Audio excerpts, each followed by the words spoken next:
Hello बच्चों, welcome back to my YouTube channel Manikant math वाला में आप सभी का स्वागत है। और आज हम करने जा रहे बहुत ही धमाकेदार सेशन जो कि क्लास 10th ट्रिग्नोमेट्री का है। ये आप ट्रिग्नोमेट्री का सबसे महत्वपूर्ण चैप्टर है क्लास 10th का। जिन बच्चों के ट्रिग्नोमेट्री समझ में नहीं आती है, बहुत से बच्चे कन्फ्यूज़ रहते हैं कि ट्रिग्नोमेट्री हम किस प्रकार समझें। तो देखिए, आज हम बिल्कुल ट्रिग्नोमेट्री आपको बेसिक से करा रहे हैं, बिल्कुल जीरो लेवल से, और इसमें आपको कोई भी परेशानी नहीं होने वाली। ट्रिग्नोमेट्री एक ऐसा सब्जेक्ट है जो कि बच्चे के समझ में आसानी से नहीं आता है, और जिन बच्चों के समझ में आ जाता है फिर उनके दिमाग से निकलता नहीं है। तो सबसे पहले आप देखिए क्लास 10 ट्रिग्नोमेट्री।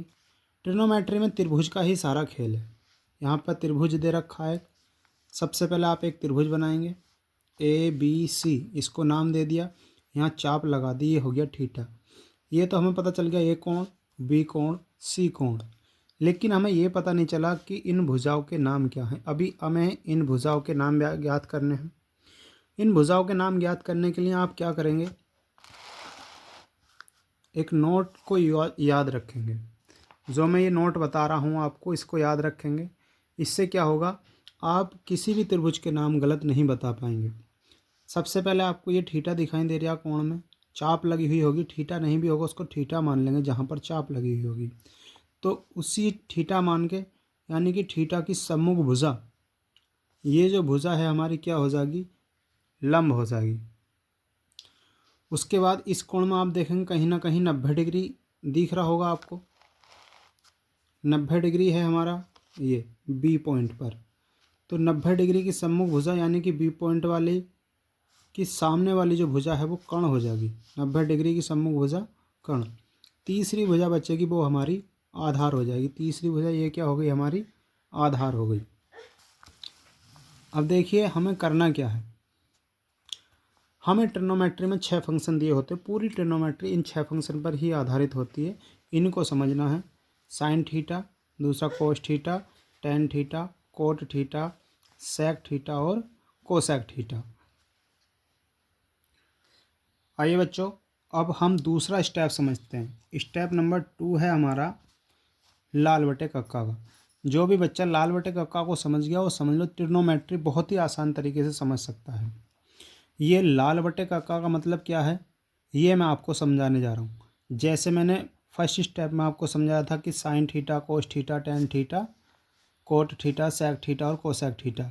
यहाँ पर कोण ए भी हो सकता है, थीटा भी हो सकता है, इस बात से आप परेशान ना हो। देखिए साइन ए बराबर, यदि हमें कहीं मान निकालना हो साइन ए का, तो वहाँ लंब बटे कर्ण हो जाएगा। यानी कि एल का मतलब लंब है और के का मतलब कर्ण है। उसी प्रकार से कोस ए पर, कोस ए हो जाएगा आधार बटे कर्ण, यानी कि ऊपर वाला मान आधार का और नीचे वाला मान कर्ण का। टेन ए बराबर हो जाएगा लंब बटे आधार, यानी कि ऊपर एल जो है ये लंब है हमारा, नीचे ए आधार हो जाएगा। उसी प्रकार से इन तीनों का अपोजिट हो जाएगा उल्टा। कोट का जो टेन में होगा, सेक का कोस में होगा और कोसेक का साइन में होगा। देखिए जैसे कि टेन ए बराबर लंब बटे आधार होता है, उसी प्रकार कोट ए बराबर हो जाएगा आधार बटे कर्ण। आधार बटे कर्ण हो जाएगा।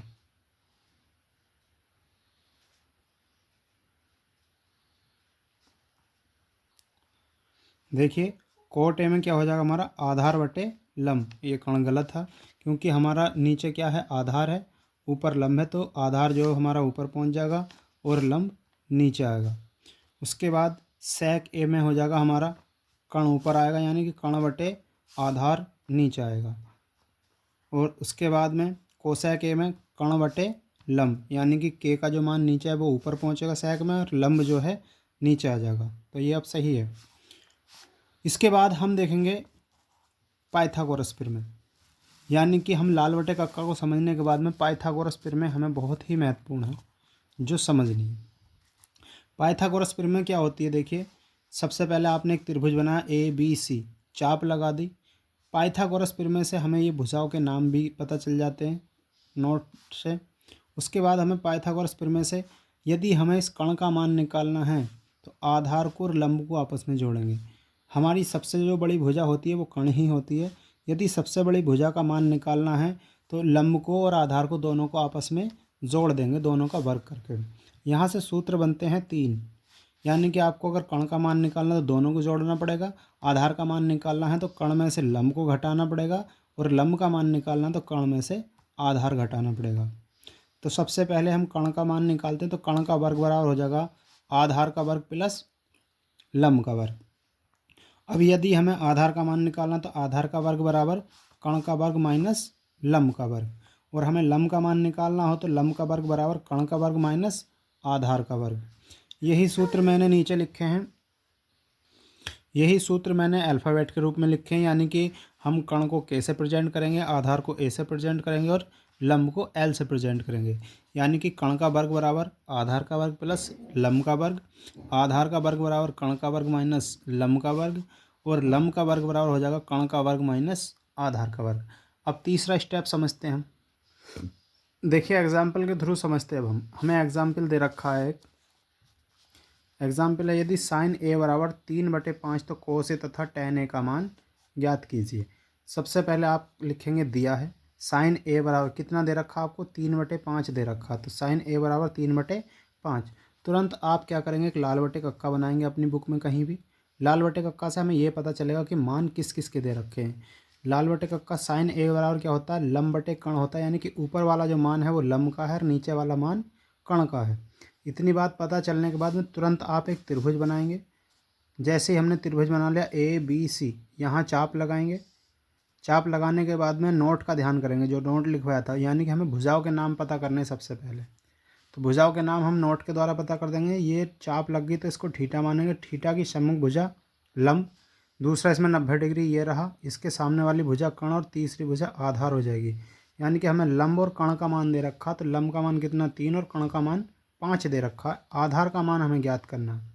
आधार का मान ज्ञात करने के लिए हम पाइथागोरस प्रमेय का प्रयोग करेंगे। पाइथागोरस प्रमेय से आधार का वर्ग बराबर कण का वर्ग माइनस लंब का वर्ग। जैसे ही हमें आधार का वर्ग बराबर कण का मान कितना है 5 है तो 5 का वर्ग कर देंगे, माइनस लंब का मान 3 है तो 3 का वर्ग कर देंगे।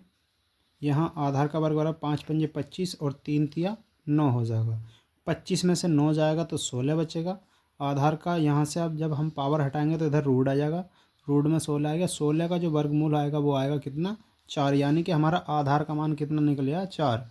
जब हमारे पास आधार का मान 4 आ जाए तो आप इस वाले में ही मान ना रखें, तुरंत एक दूसरा चित्र बनाएं, त्रिभुज ABC बनावें। ABC बनाने के बाद में करना क्या, A पॉइंट, B कोण, C कोण, यहाँ पे चाप लगा दी। तुरंत भुजाओं के नाम लिखेंगे, थीटा की सम्मुख भुजा लंब, 90 डिग्री की सम्मुख भुजा कण और तीसरी भुजा आधार। मान हमें दे रखा था लंब और कण का, यानी कि लंब का मान 3 और कण का मान 5 दे रखा था। हमें A का मान निकल कर आया कितना 4 निकल कर आया है। अब उसके बाद करना क्या आपको, नाव अब क्या करेंगे, कोस ए का मान पूछा हमसे tan ए का, तो कोस ए बराबर क्या हो जाएगा आधार बटे कण। लाल बटे कक्का से ध्यान रखना है ये कि कोस ए बराबर क्या होता है आधार बटे कण। ऊपर वाला मान जो आधार का यानी कि 4 लिखेंगे, नीचे वाला मान कण का। ये आपका आंसर आ गया। दूसरा tan ए का मान पूछा है, tan ए में लंब बटे आधार, यानी कि ऊपर लंब का मान 3 है और आधार का मान 4 है। चलिए एक और एग्जाम्पल समझते हैं। इसमें दे रखा है यदि tan ए बराबर 3/4 तो साइन ए तथा कोस ए का मान ज्ञात करना। तो तुरंत लिखेंगे दिया है। सबसे पहले हम सवाल में वो लिखते हैं जो हमें दिया होता है। तो tan ए बराबर दे रखा हमें 3/4 दे रखा है। तो tan ए लाल बटे कक्का को आप याद रखें, तुरंत आपने किसी ना किसी पेज में लाल बटे कक्का अवश्य बना ले करें, जैसे मैंने बना रखा है। यानी कि tan ए में क्या हो जाएगा, ये तो हो गया साइन का, साइन ए बराबर हो गया लंब बटे कण, कोस ए बराबर हो गया आधार बटे कण, और tan ए बराबर हो जाएगा लंब बटे आधार। यानी कि ऊपर वाला मान लंब का और नीचे वाला मान आधार का। लंब का मान कितना हो गया 3 और आधार का मान 4। अब की बार हमें कण का मान ज्ञात करना है, तो आपस में दोनों भुजाओं को हम क्या है वर्ग करके जोड़ देंगे पाइथागोरस प्रमेय से। नाउ पाइथागोरस प्रमेय, कण का वर्ग बराबर आधार का वर्ग प्लस लंब का वर्ग। कण का वर्ग बराबर आधार कितना है 4 है तो 4 का वर्ग, प्लस लंब कितना है 3 है तो 3 का वर्ग। के स्क्वायर बराबर हो जाएगा 4 चौक 16 और 3 तिया 9, 16 और 9 25 हो जाएगा। इधर से पावर हटाएंगे इधर रूट में आ जाएगी, तो के का मान कितना निकल आया 25 निकल आया। जैसे आपके पास के का मान 25 निकल आएगा, फिर क्या करेंगे आप एक त्रिभुज और बनाएंगे। एक त्रिभुज बनाने के बाद में ये ए कोण, बी कोण, सी कोण, चाप लगाई तुरंत भुजाओं के नाम लिखेंगे, लंब, कर्ण, आधार। अब की बार हमारे पास कर्ण का मान जो आया 5 यहाँ लिखेंगे, आप ऊपर वाले चित्र में ना लिखें, दूसरा चित्र अवश्य बने। जब हमें चारों भुजाओं के नाम पता चल गए, तीनों भुजाओं के नाम पता चल गए, तो अब हमें क्या है, जो मान हमसे पूछे गए हैं वो मान हमें निकालने। एक तो साइन का पूछा गया है, कोस का पूछा गया है। नाउ साइन ए बराबर होता है लंब बटे कर्ण। ऊपर वाला मान कितना, लंब 3 है और कर्ण का मान कितना है, 5 है। और हमसे पूछा गया फिर कोस ए का मान। कोस ए बराबर कितना हो जाएगा हमारा, आधार बटे कर्ण। आधार कितना हमारा 4 निकल कर आया था और कर्ण कितना है, 5। यही आंसर। वीडियो पसंद आई हो तो वीडियो को लाइक करें, चैनल को सब्सक्राइब करें और बेल आइकन प्रेस अवश्य कर लें, ताकि आपको हर वीडियो का नोटिफिकेशन सबसे पहले पहुंच सके। इसी प्रकार की और वीडियो देखने के लिए कमेंट्स करें। मैं आपके लिए ट्रिग्नोमेट्री को बहुत ही अच्छे तरीके से समझाने की कोशिश कर रहा हूं। आप अच्छे से अच्छे नंबर लाएंगे ट्रिग्नोमेट्री में। मिलते हैं नेक्स्ट वीडियो में, जब तक के लिए धन्यवाद।